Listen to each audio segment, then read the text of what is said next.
Abraham, you're going to have a seed, descendants, a race, a people group, and this people group will be a blessing to Jewish people and for Christians. You know, this is about the Messiah. It's about Jesus. I mean, here we are at Christmas. He is the Jewish Messiah, and this is the region where he lived, and the region where he died and rose again, and we're told in prophecy where he's going to return. So this is the epicenter for the Christian story. It's also interesting, Anna Maria, that in Genesis 12, the other promise was to Abraham that they would have a land, and that they would have this race, and they would have the land. And that goes back again 3,800 years ago. And, you know, starting with David, it really was the capital for the Jewish people. It really, you know, we call it Palestine, but that didn't happen until about 2,000 years ago when the Romans, it was called Judea before that. You couldn't say the word without hearing the word Jew, essentially. Titus wanted to wipe out the Jews, wipe out their memory, rename the area Palestine. We don't think that's right, and we support Israel. And you make the point, according to the book, according to the Bible, what's the significance of Jewish control of Jerusalem for the second coming? Well, I've heard a lot about that, Anna Maria. It's from, you know, as an evangelical. I have a PhD in theology. I've taught at 2 colleges, 2 seminaries. I've not heard one evangelical theologian in my camp say that Christ is waiting to return on the U.S. president declaring or recognizing Jerusalem as the capital of Israel. He's not. We don't believe that the return of Christ is contingent on what the U.S. says it does. So, no, but isn't it well, not what the U.S. says or does, but just in terms of the Jewish control of Jerusalem? I don't think that their control, I mean, what is obviously biblical prophecy is that that is the epicenter, as it has been for history, it will be to the end of history, that this is going to be there. The nation, the world is going to be opposed to them. Of course, that's been part of their history as well. And so you do certainly get the sense that the Jews are there, and that the Jews are being persecuted and are being attacked. And so this is part of the big impact scenario. But I mean, they're already there. They've been there. So I don't see that, you know, a legal declaration of the capital. I mean, that's really not the issue. And I don't know the Bible verse that so what is the issue if they've been there and it's like why who needs a legal definition? I guess what I'm trying to emphasize, Maria, is looking back is the issue, not looking forward. That is 3,800 years, particularly 3,000 years ago, David. It's never been the capital for any other people group. No other people group, because no other government has said this is our capital. This is a Jewish city founded by Jews. There was, I mean, the White House 3,000 years ago by the Romans and the renaming of the area. And because of the human rights tragedy of the 20th century, they needed that state. The world gave them that Jewish state. Essentially, they had to fight for it, you know, to in the end get it projected. And this is just the next step of saying this is the capital city. It's mainly looking back, not looking forward for Christians. I think that's the way I would talk about it. Do you believe Mr. Trump is a good role model for Christians? Well, I don't think that's the question. I know that as I travel around the world,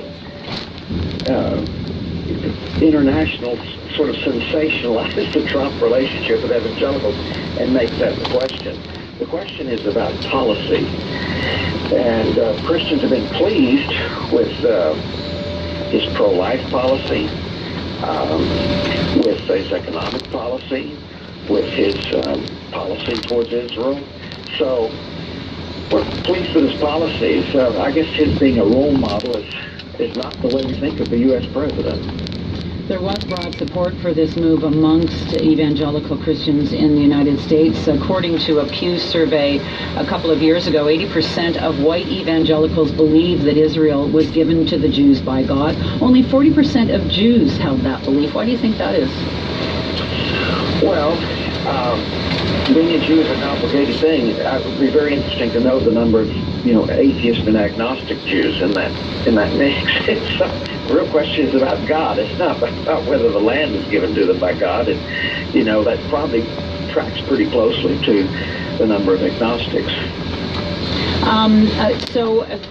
This recognition that Mr. Trump has given, what's your feeling about Mr. Trump now politically, now that he's done this? Well, he's shown again that he's got the courage to do what other candidates have pledged to do. He's finally done, and this was a matter of U.S. law. And I've got to say, Anna Maria, I think it will actually help in negotiations because Israel will have a greater sense of security. And from that position of security, I think they could go into negotiations feeling not as threatened as they were before. I think it could actually help them, be more cooperative, and that they're not having to defend themselves quite so much. And it might be surprising that you get something you wouldn't have gotten otherwise. Well, we'll be watching. Mr. Johnson, thank you. Thank you, Anna Maria. Jerry Johnson, President and CEO of National Religious Broadcasters. He's in Washington, D.C. As he mentioned, Donald Trump is hardly the first U.S. president to make big pronouncements about the status of Jerusalem. We remain convinced that Jerusalem must remain undivided, but its final status should be decided through negotiations.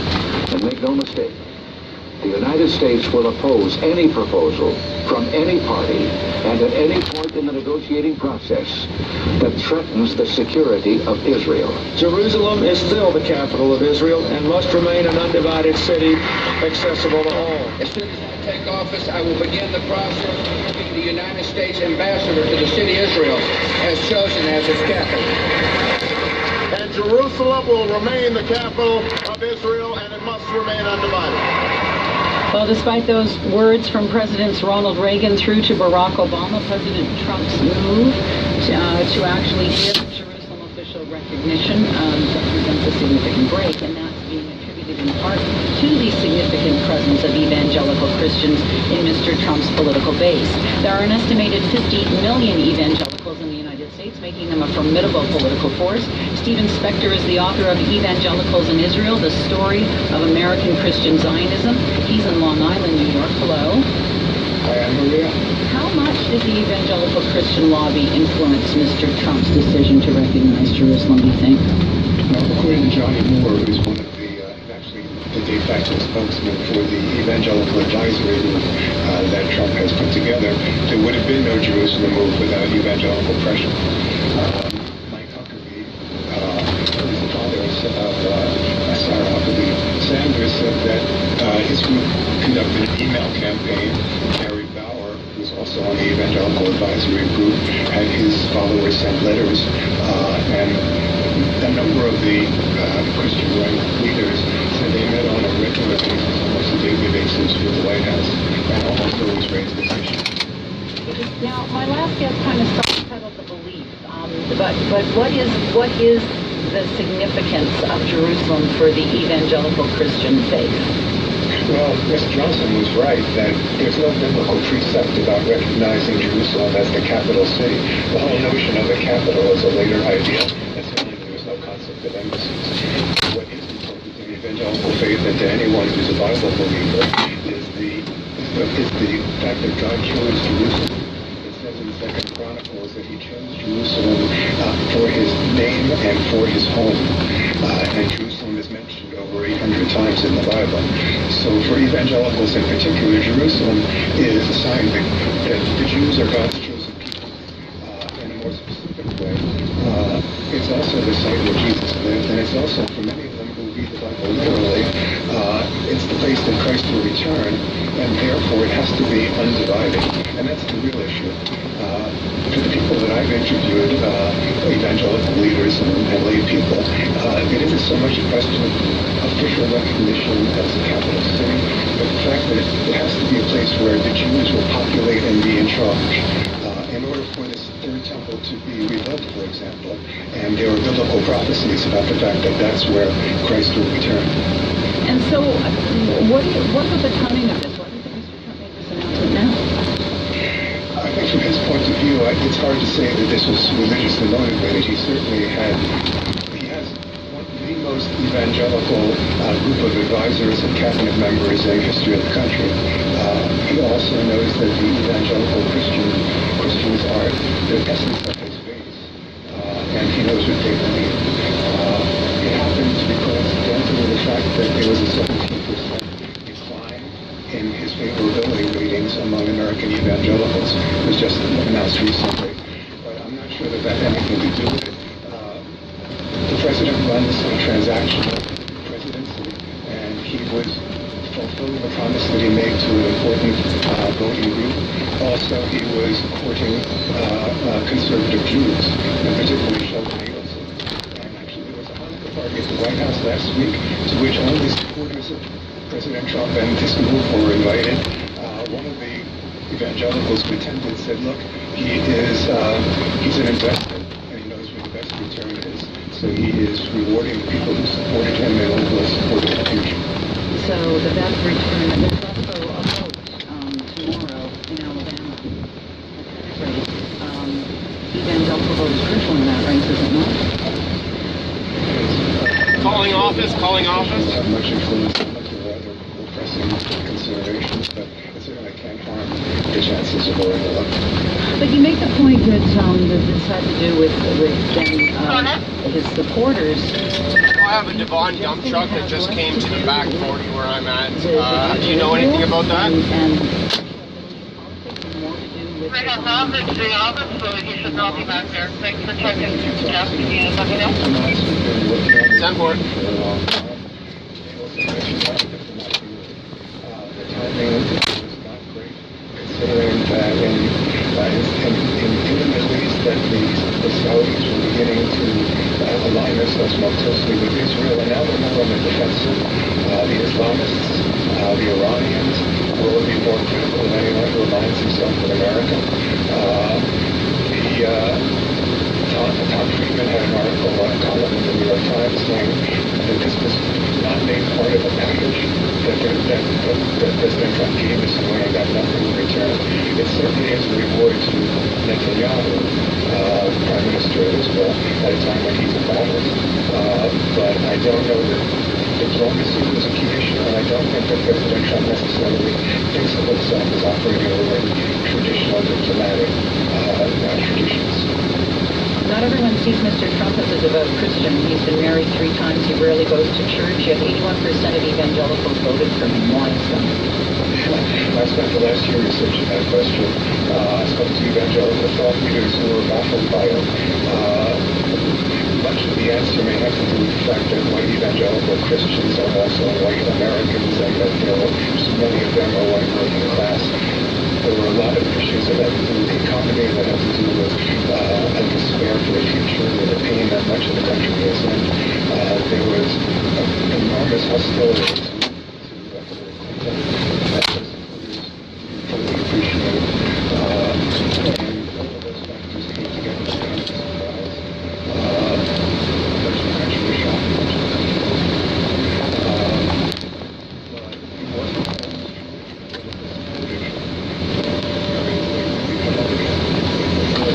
but in the end, many of these citizens came down to abortion. That President Trump had decided to defend the question of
They're not all of the evangelicals. There is a progressive group, and they will most likely vote against him.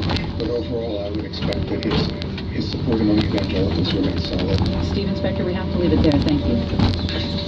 Thank you for having me on. Stephen Spector, author of Evangelicals in Israel, the story of American Christian Zionism. We reached him in Long Island, New York. Let us know what you think of what he had to say. You can tweet us at The Current CBC. Find us on Facebook.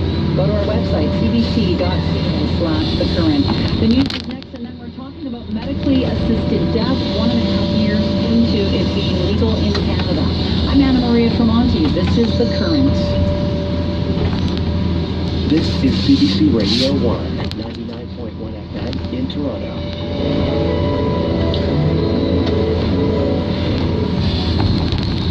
PK Subban began his career on ice when he was in kindergarten.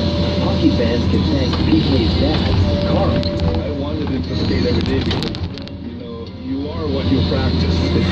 Y'all ready for this? Carl Subban talks about his new book, How We Did It, the Subban Plan for Success in Hockey, School, and Life.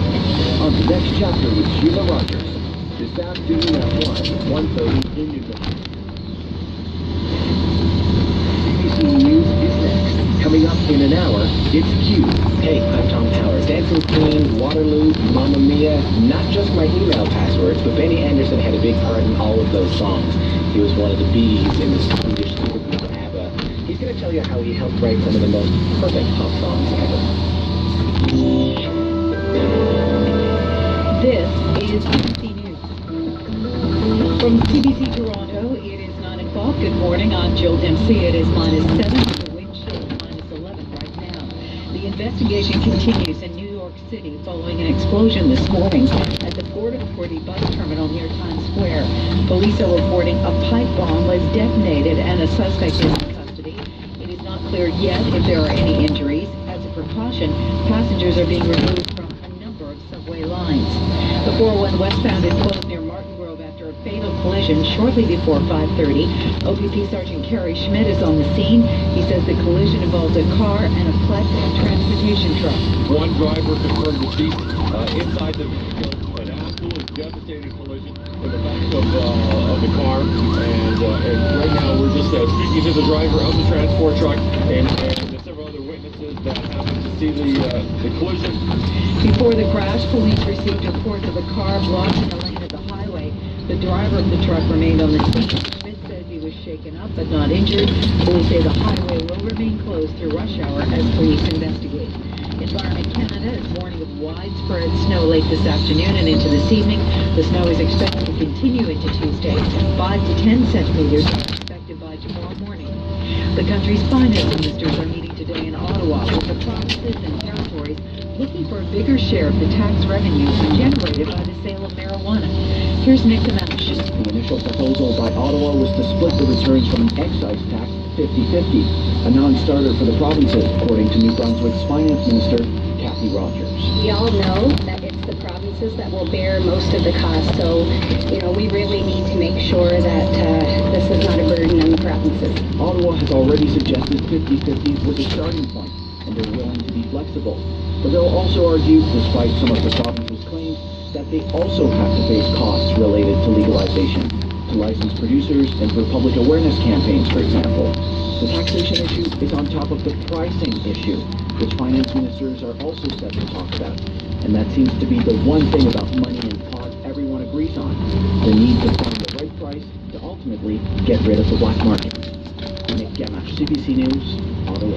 Today is the last day of campaigning in the special U.S. Senate race in Alabama. This is the election that features controversial Republican candidate Roy Moore. He has stayed in the race despite being accused of sexual assault, and along the way, he has picked up support of the president. Hi, this is President Donald Trump, and I need Alabama to go vote for Roy Moore. It is so important. We're already making America great again. I'm going to make America safer and stronger and better than ever before. But we need that seat. We need Roy voting for us. Traditionally, Alabama is a solid Republican state, but in this race, polls are showing the Democratic candidate is running neck and neck with Moore. The Alabama Senate seat opened up after Jeff Sessions resigned to become the Trump administration's Attorney General. In a surprise visit to Syria, Russian President Vladimir Putin is declaring victory for the Assad regime in the Syrian civil war. That's Putin at a Russian airbase outside Damascus. He met with Syrian leader Bashar al-Assad and announced a partial withdrawal of Russian troops. 5 years later, First Nations groups are saying idle no more is far from over. Secret Need has been camping outside the Indigenous and Indian Affairs Canada building since July. The group is endorsed by Idle No More and is demanding better conditions for First Nations communities and raising awareness on the number of Indigenous youth suicides. Need says the movement has started many smaller initiatives that are having an impact on the community. These kind of community involvement that came out of Idle No More because people met and decided to do things. Food share, like clothing share, like land defending and water protection.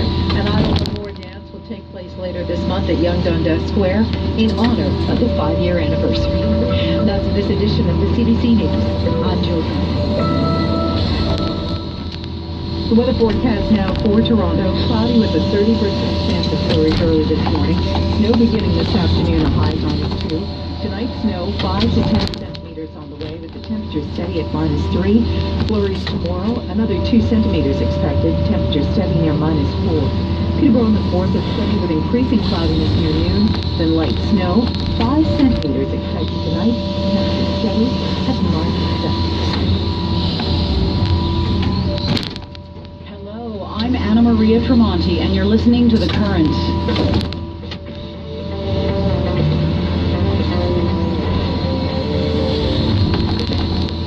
Still to come, we're dedicating our next hour to a weighty topic today, medically assisted death. First was the story of one man's journey into the reality of ending his life with a doctor's help, and then we'll hear from medical professionals who are adapting to the new reality as much as patients and their families. But first, our documentary, One More Moment.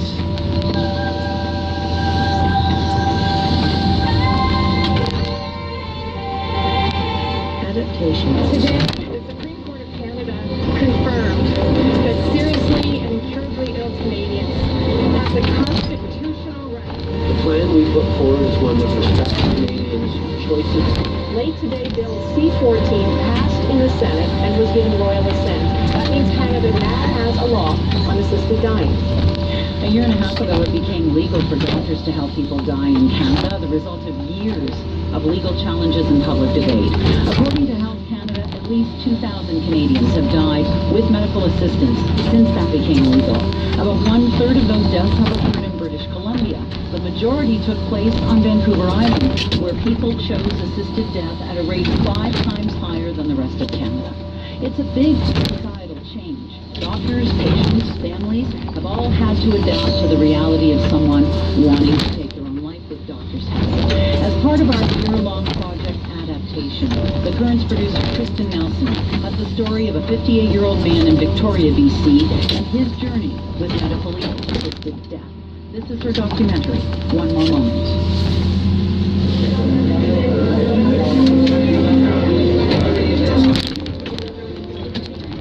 It's the Sunday night sit, a regular meeting of this Victoria meditation group. Welcome, everyone, to the Sunday night sit. Dozens of people are gathered in this yoga studio.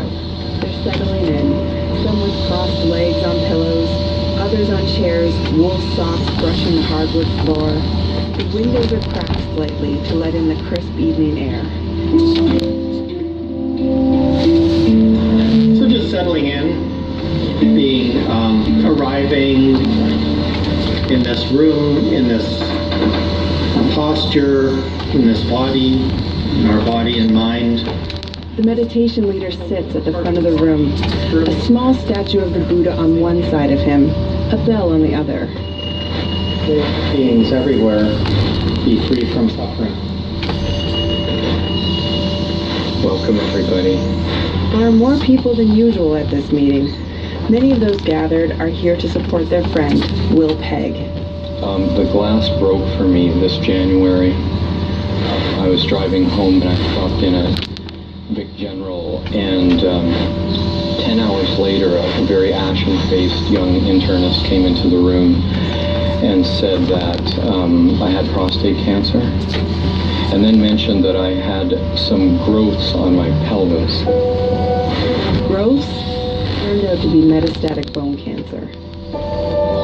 By the time cancer was found, he had over 200 metastases or mets on his bones. On my spine, with every rib, skull. The left eye that's looking at you right now has a behind it. Illusions about what his future would be. Over time, my rib cage will fall apart. My vertebrae will fall apart. The nerves that are in those areas will be crushed. My neck may break. There'll be various forms of paralysis. And the opioid load that's needed to control that degree of pain would be stunning. He knows what's coming because that's how his dad died. My dad had the same type of cancer. He was on no pain medication. The people who were present on site told me he was screaming in pain. Will knew he didn't want to die that way. And so almost immediately, he started inquiring about medically assisted dying. It feels like the ability to go with the ways of nature instead of against the ways of nature. That there'll be a point where the body has capacity for me to live well, because the inputs is required to keep that going will be fairly negative cost-benefit analysis for both myself and my loved ones. And for me it seems beautiful that we can end our time together on this planet, potentially somewhere that's beautiful for me and beautiful for them, and with a lot less drain on the resources of myself, my family, and the Canadian medical system. He'd like to die on a beach on Clayoquot Sound on the far west coast of Vancouver Island.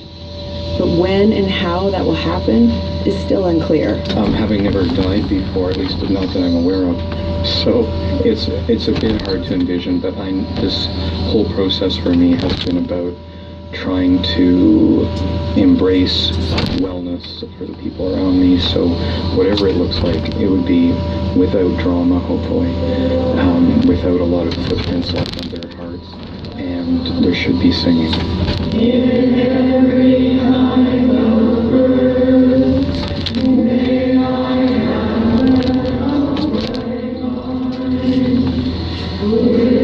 When Will talks about the people around him, he's talking about a huge community of friends that came together after his diagnosis. There are Quakers, Buddhists, environmentalists, nurses, counselors. They set up committees and got to work when it became clear that Will needed help. The symptoms came on very quick after my diagnosis. About a week later, I had become unable to manage large parts of my life because the illness was taking up so much energy every day. He was in a lot of pain and living alone in a house outside of Victoria. On bad days, he would have to crawl to the bathroom. One terrible night in February, I had managed to get into the bathtub, but I couldn't get out of the bathtub, and because the house was wood heated, the fire went out, the house got cold, and I was stuck in there just running more and more bath water. It looked like he was weeks away from dying. I think of it as being sort of in the antechamber of death. I was in the waiting room. Will was having a lot of symptoms. I just said, he looks like he's dying right in front of my eyes. That's when Marga St. James stepped in. I could see him, losing color and weight, and, he wasn't sleeping, he wasn't eating, he was just totally in a lot of discomfort. Marga has spiky gray hair and rainbow striped eyeglasses. She's been friends with Will since the 80s, and she put her life on hold to help him, signing do not resuscitate orders, registering for palliative care, and calling hospice. Then she moved on to the more practical matters of his home and business. Just like packing up his house and closing up his business and getting his financial affairs in order. We didn't know what the timeline was, and we just felt like and he did too, that selling the house and moving into town was the best option. Margaret admits that the way Will's closest friends were making decisions was a bit radical, but they agreed that the good of the group should be paramount. And they felt that it would be easier to support him if he was in the city, even though it was hard for Will to leave his house. It was incredibly disorienting, but Quakers generally try to do things by consensus, so it seemed reasonable that they should operate a principle whereby a good decision would be a decision that benefited the whole. And the consequence of that, of course, was that they made a lot of decisions that were very difficult for them in terms of relieving me of my possessions, my business, my home, and other things. But their vision turned out to be a beautiful one. And then, after all those intense decisions were made, and Will was settled in an apartment in the city, close to his community of supporters, the treatment started working, and Will's health improved.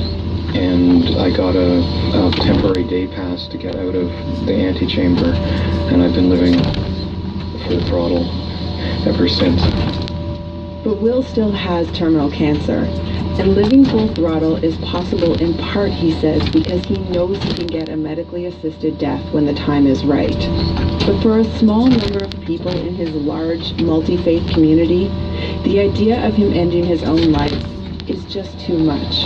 I know of a couple of people who he was friends with, before his diagnosis, and they just weren't able to accept his choices, and they have just kind of moved away, and he doesn't hear from them. Groups that have a deep cultural and religious belief in reincarnation and the karmic implications, if you like, the rebirth implications of how one spends one's last moments on earth, have been amongst those people who've had a bit of a struggle with this new opportunity to end one's life. Even though some people fell away and were unable to adapt to the idea, others came forward. I'm not as good at this as you are, Will. It feels very awkward. Hi, my name is Louise Takeda. Very intimidating after watching him go, right? Louise and Will sit beside each other on a couch in a room filled with houseplants. Afternoon sun streams in through a nearby window. At one point, I got an email from Will saying that he had this terminal cancer diagnosis. Curly locks of dark brown hair frame Louise's small face. She's wearing jeans and a down vest. There are reading glasses propped on top of her head. Yeah, and it was very shocking. It was very saddening, and I kind of realized at that point, gee, you always think you have more time. That's too bad that I didn't get to know him better. He's such a great person, and felt very sad about that. And then I thought, there's still time, there's still time to get to know him. Louise began volunteering to stay with Will after his chemo treatments. Completely lowest and most vulnerable. My body aged 10 years in a few months. My hair fell apart. In the course of those visits, I don't know about falling in love, but in Buddhist terms, we somehow entered into that place of love, being in the place of love together. Completely surprising, stunning, both of us, really. For Louise, falling in love with someone who is dying, who's planning to end his own life, was hard. You open yourself to a lot more pain, just even in thinking about these things. You really have to find a love that's greater than that pain, right? And be willing to make that space in your own heart to have pain and to be okay with that. So that's definitely a process. A process that led to a wedding in November. It was an intimate Buddhist ceremony in a room full of flowers, tears streaming down their faces as they exchanged vows. I feel incredibly honored and privileged to be able to spend this time with him, whether that's 3 months or 3 years or, longer. And the fact that it is more time limited makes all the time that we spend together very precious. It takes a lot of a clear mind and wise heart, and some crying. Well, I do all the crying. You're more private about that. Most newlyweds don't have to think about preparing for their partner's death so soon. But Louise has had to come to terms with Will's decision to end his own life. And visits like this one to Dr. Stephanie Green help. We're not sure how many shares we did. Stephanie Green is used to needing a lot of chairs in the room when she meets with Will. He often brings at least a few people from his care committee. Louisa, Aaron, I forgot their names. Dana. When the time comes, Dr. Green will be the one who helps Will die. Yeah, it's months long since we've met. It's good to see you. Yeah, agreed. Will stood out to Dr. Green early on. Will's a unique guy. He's got a lot of love around him. He's got a huge community around him and are really, really incredibly supportive. I was experiencing that the first time I went to meet him. For many years, Stephanie Green worked in maternity. But after the law changed, she began taking on patients at the opposite end of life. I feel quite privileged to be in a position where I can actually give someone the gift of compassion that they're asking for. There's very few people in our society who've been given that honor, really. I don't take it for granted. I am enthralled with it. I am rewarded by it, and it's been an amazing year. Medical assistance in dying, or MAID, was only legal for 6 months before Will's cancer diagnosis. Stephanie gave me my life back. The perception might be that MAID is about dying, but as far as my personal experience of it, it is about living. Rather than me spending my energies worrying about the torment to come, in my situation, it's allowed this year to flower. Stephanie is in a position to accord me mercy, which is an incredible gift in the midst of dark circumstances. I just want to add to that. I think Will's a really important point. I've been able to see through this year the effect of telling someone, okay, I think you're eligible for this care. In fact, I know you are. It's now up to you. To be able to give that power to someone at the end of their life it's not just empowering for them, it's truly therapeutic. Clinically, I've seen people react to that news that they now have that control, even if they never ask for this care later, they feel better. Planning for a good death allows for good life. I really believe that. Today, Dr. Green explains how a doctor-assisted death unfolds. One more time. But once that last verbal go-ahead is there, then